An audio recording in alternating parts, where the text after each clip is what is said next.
Let's solve the problem rolling realized volatility. Realized volatility is a fundamental metric in quantitative finance used to quantify the historical variability of an asset return over a specific horizon. By calculating the annualized rolling standard deviation of a logarithmic, analysts can access dynamic risk levels and calibrate volatility models for pricing and risk management. So there's two different concepts that you guys need to know about: realized volatility and rolling realized volatility. Let's go over the formulas for both. Realized volatility has the following formula. So this is the formula. R is the returns in an intraday. And we sum all of these. And after we sum all of these, we get the final realized volatility across all days. So there's one single realized volatility per trading day. When I write the rolling realized volatility formula, you'll probably notice a few differences. Let me now write the rolling realized volatility formula that builds on top of this. Okay, so now I have the basic formula where we're using the standard deviation times the square root of 5/2. Very similar. However, the biggest difference comes when we actually expand the standard deviation, or sigma. This is what it expands to. And let me get more specific on what we're summing. Since now you guys know what realized volatility is and what the formula for rolling realized volatility is, let me finish off the formulas and expand what this is summing, because they're different. And I want to emphasize this when I actually show you guys what we're summing.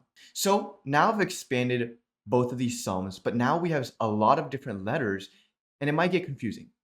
So what are we actually summing? Let me actually write out each of these letters, M, J, T, N, and let me write out what they actually mean.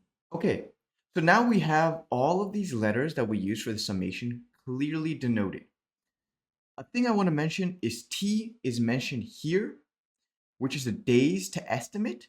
However, there's another notation where the actual value for 252, the number of days the stock market's open, is actually a scaling horizon where sometimes it's not denoted as 252 and instead the variable t, uppercase.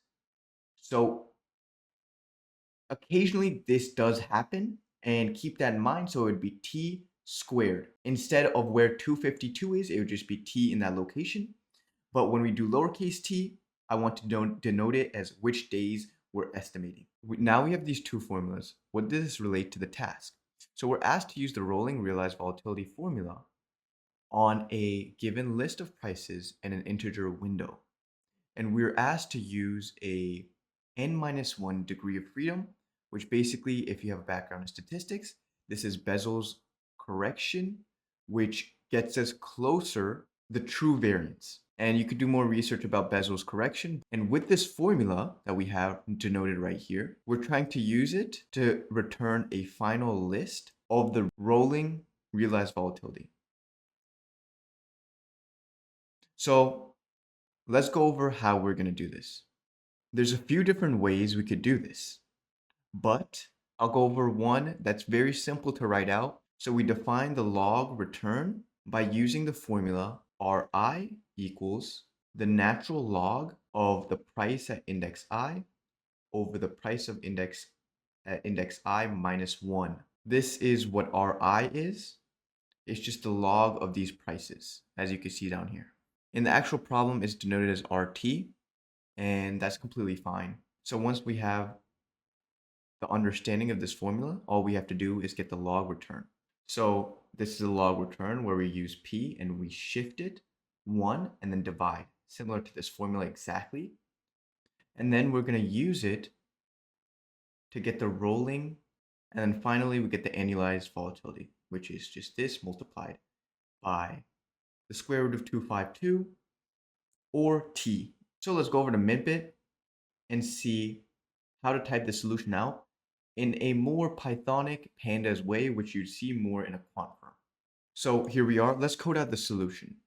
In the problem, it said if the price is actually none, like the list is none, we return none. Great. Afterwards, let's put prices into a data frame. Great. Now it's a data frame. Let's now calculate the log returns. All right. So now we have the log returns. Similar to our pseudocode, let's now calculate the rolling standard deviation.